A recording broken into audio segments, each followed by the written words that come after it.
এই মুহূর্তে মুর্শিদাবাদের শামশেরগঞ্জের দিকে নজর রাখতেই হচ্ছে, কারণ মুর্শিদাবাদের শামশেরগঞ্জ থেকে ফের বোমা উদ্ধার।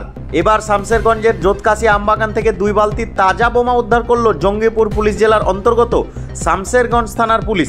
সোমবার রাতে উদ্ধার করা হয় বোমাগুলো। মঙ্গলবার সকালে বোমা উদ্ধারের খবর এলাকায় ছড়িয়ে পড়তেই এলাকা জুড়ে আতঙ্কের সৃষ্টি হয়। বোমা উদ্ধারের জায়গা ঘিরে রেখেছে পুলিশ।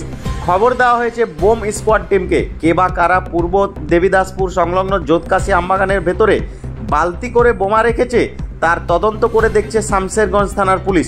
যদিও কোনো রকম অপ্রীতিকর ঘটনা ঘটার আগেই বোমা উদ্ধার করতে সক্ষম হয়েছে পুলিশ। এভাবে আমবাগানের ভেতরে যারা বোমা রেখেছিল তাদের দৃষ্টান্তমূলক শাস্তির দাবি জানিয়েছেন সাধারণ মানুষ।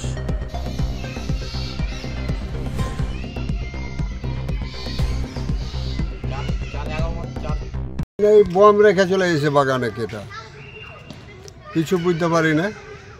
তারপরে তো সকালে দেখছি কি পুলিশের গাড়ি, তো বম দেখতে পাচ্ছি।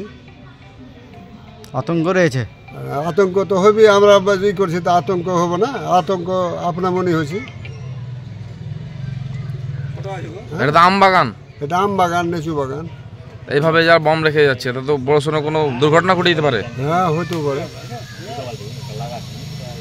আপনার নাম কি? আমার নাম জঞ্জালি শেখ। জঞ্জালি শেখ। এটা কোন বাগান? এটা ওই জোতকাশি গাম্ভারতলা, পূর্ব দেবীদাসপুরের। পূর্ব দেবীদাসপুর।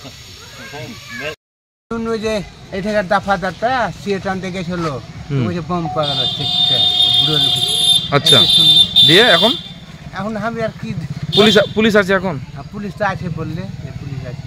এই যে বাগানের মধ্যে আম মানে বম পাওয়া গেল, তো কতটা ভয় লাগছে, আতঙ্ক লাগছে? ভয় তো লাগবেই, ভয় তো লাগবে। এটা কখন শুনেছেন? এই এখনই শুনলাম। তাহলে আতঙ্ক লাগছে। আমি তো চোখে দেখিনি, তাও সিয়ে টানতে গেল, দেখ শুনলে যে এরকম ব্যাপার, ঢোলেছে একটা বম দেখি। এটা কোন জায়গা? এটা দেবদাসপুরি, পূর্ব দেবদাসপুর পরে কোম্পানির বাগান। কি নাম আপনার?